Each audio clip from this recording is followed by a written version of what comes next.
Olá, o programa Questão de Ordem está de volta aqui pela TV Câmara, a TV pública de Jacareí. Bom, e o nosso assunto de hoje aqui no Questão de Ordem é Marco Civil da Internet.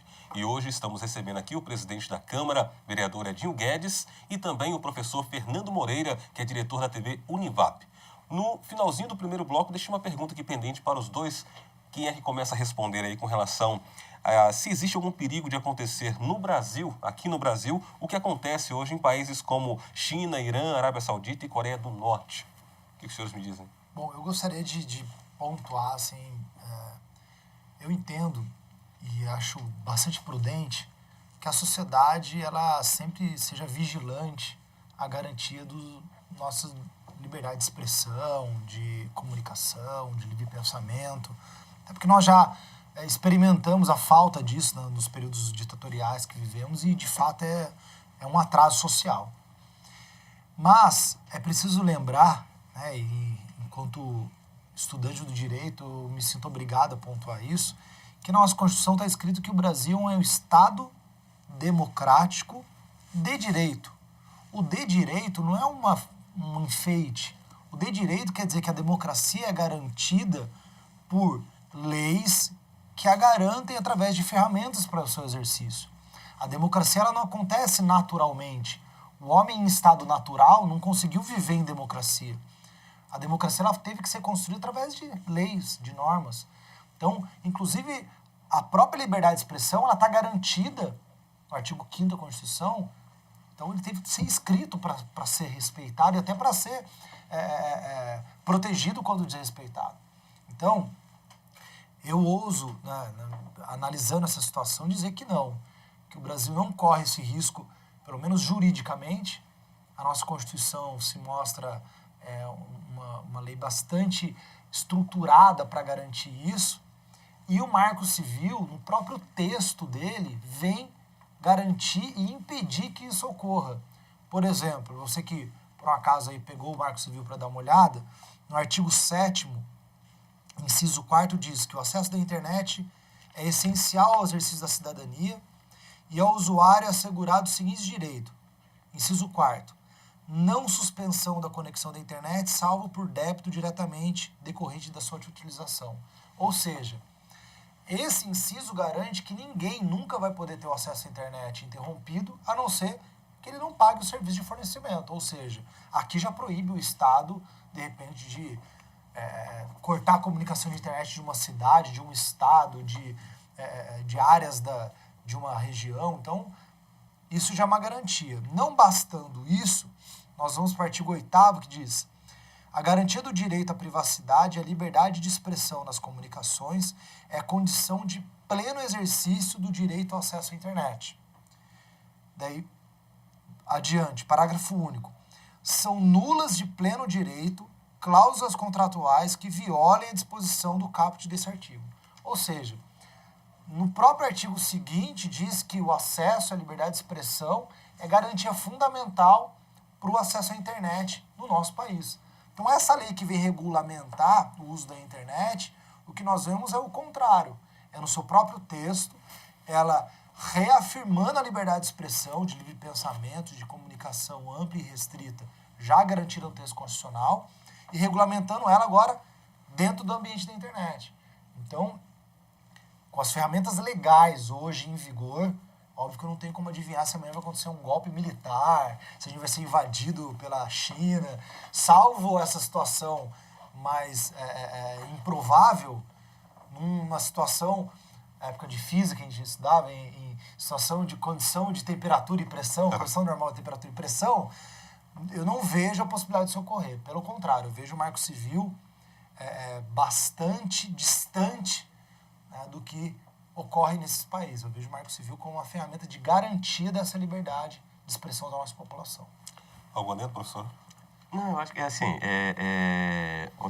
o Estado funcionando da forma normal, democrática, tá tudo aqui, fala com algumas coisas, inviolabilidade, o sigilo do fluxo e suas comunicações pela internet, que são os principais, salvo por ordem judicial na forma da lei. Da mesma forma, inviolabilidade do sigilo de fluxo de informações e comunicações privadas armazenadas, salvo por ordem judicial. Ou seja, os poderes funcionando na forma regular, ou seja, de forma democrática, não tem...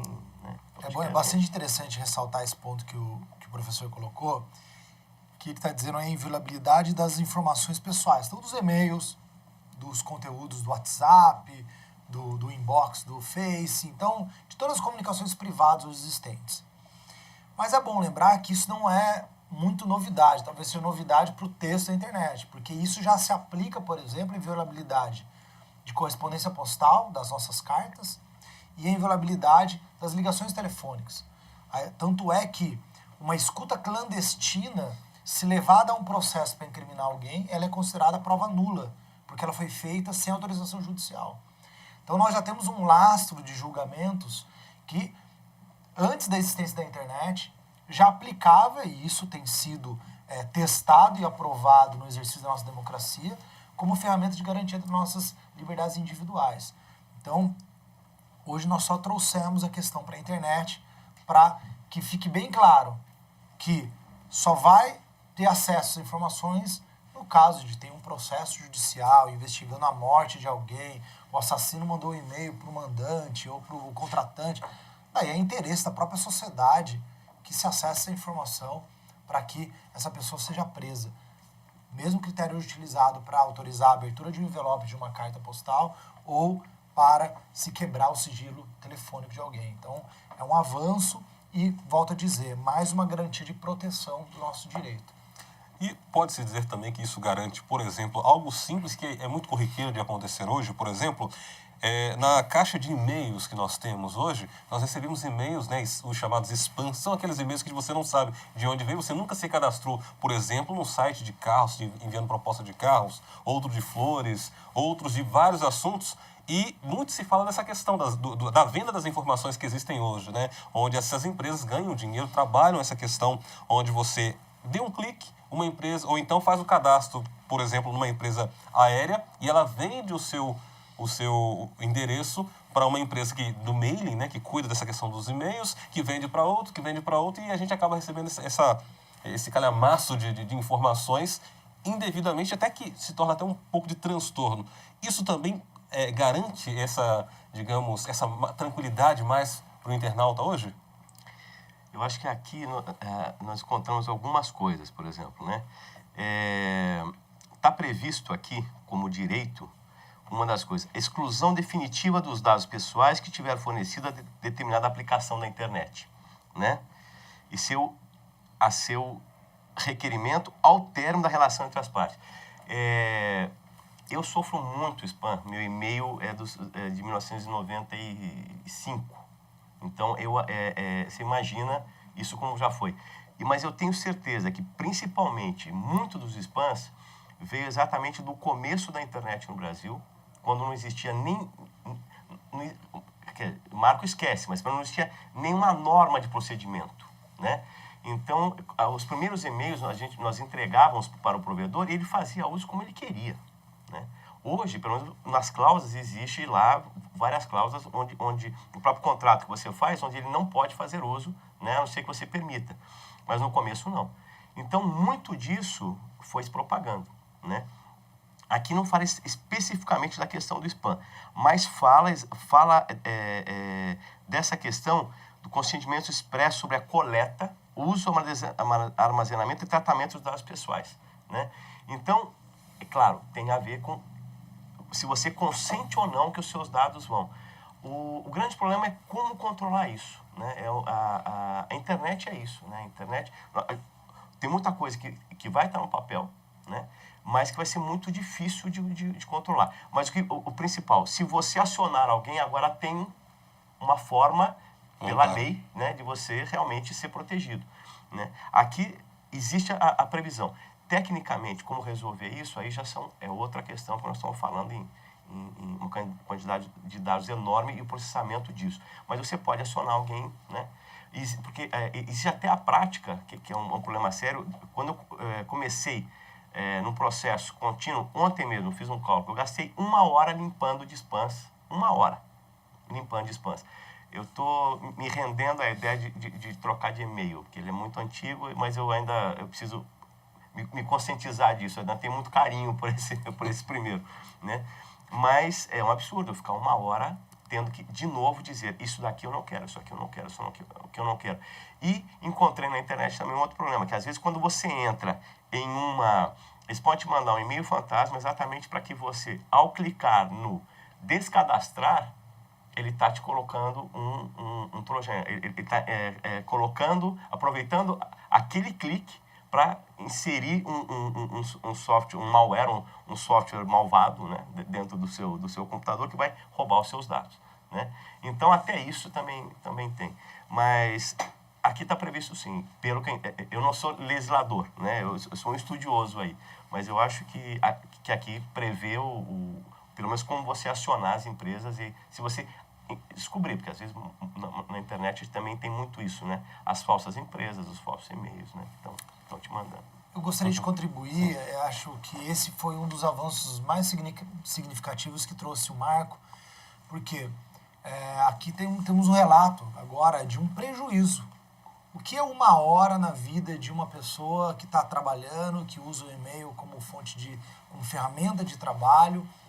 Isso é dinheiro, é tempo de vida, e isso para o Poder Judiciário e para a legislação de danos é considerado, sim, um prejuízo na vida da pessoa. Era o mesmo que eu te segurar 1 hora num local, é óbvio que eu estou usando ferramentas diferentes, mas dá para fazer essa analogia. O Marco Civil, ele, reforçando aí a linha de que ele é um avanço, de que essa teoria da conspiração, de que ele vem aí retirar direitos, é uma grande mentira de desinformados que não leram o texto, é a prova de que, com essa previsão, hoje é possível, por exemplo, e não é tão difícil assim, professor. Se você aqui diz, nos 2 incisos que o professor citou, e convido a vocês que, se quiser dar uma lida no Marco Civil, prestem bastante atenção no artigo 7º, que diz que são os direitos essenciais aí do usuário da internet, que tanto no inciso 9º quanto no inciso 10º, o 9º ele é bastante claro, que fala o seguinte, que é assegurado ao usuário o direito de consentimento expresso sobre coleta, uso, armazenamento e tratamento dos dados pessoais, que deverá ocorrer de forma destacada das demais cláusulas contratuais. O que é isso? Então, vamos imaginar alguém que quer se cadastrar hoje no Facebook. Coloca lá seus dados, o login, inventa a senha, sempre abre aquela caixinha. E daí a gente vai ter que mudar nossos hábitos também. Geralmente, o que nós fazemos? Aceito para entrar logo no site. Então, lá vai ter que ter as cláusulas e destacadamente dizendo que as informações de navegação que você inserir nessa rede social, você me autoriza ou não autoriza eu usar para tais fins. Então, hoje, a partir dessa legislação, é obrigatório que qualquer site, seja de compra, de viagem, uma rede social, obrigatoriamente vai ter que informar essa condição, informar a possibilidade de utilizar esses dados para dar a opção da pessoa concordar ou não. Se ela não concordar, ela não usa aquela rede. Ela tem ideia, é o princípio da livre concorrência, ela não usa aquele serviço. Então, até então não se tinha. Então é a prova de que hoje a gente tem uma ferramenta para se defender. E com relação aos spams, recebi os spams, comecei a receber demais e tal, informei para o Hotmail, vamos usar aí como exemplo, não quero receber esses spams, são spams. Isso continua ocorrendo, já temos aqui a previsão. A partir do momento que você requer e esse spam continua acontecendo, você pode agora provar que existe uma ilegalidade. O provedor foi notificado e ele não fez nada para evitar aquilo. Porque se você informa esse endereço é spam, ele tem como bloquear aquele endereço. Então, agora os provedores vão ter que desenvolver ferramentas para garantir, porque agora é uma obrigação legal, não é só a vontade do usuário. É a vontade dele respaldada pela lei. Bom, já a gente vai falar um pouquinho mais sobre essa questão dos direitos e deveres de usuários e provedores de internet. E o nosso assunto de hoje aqui no Questão de Ordem é o Marco Civil da Internet. Faremos agora uma pequena pausa e voltamos já.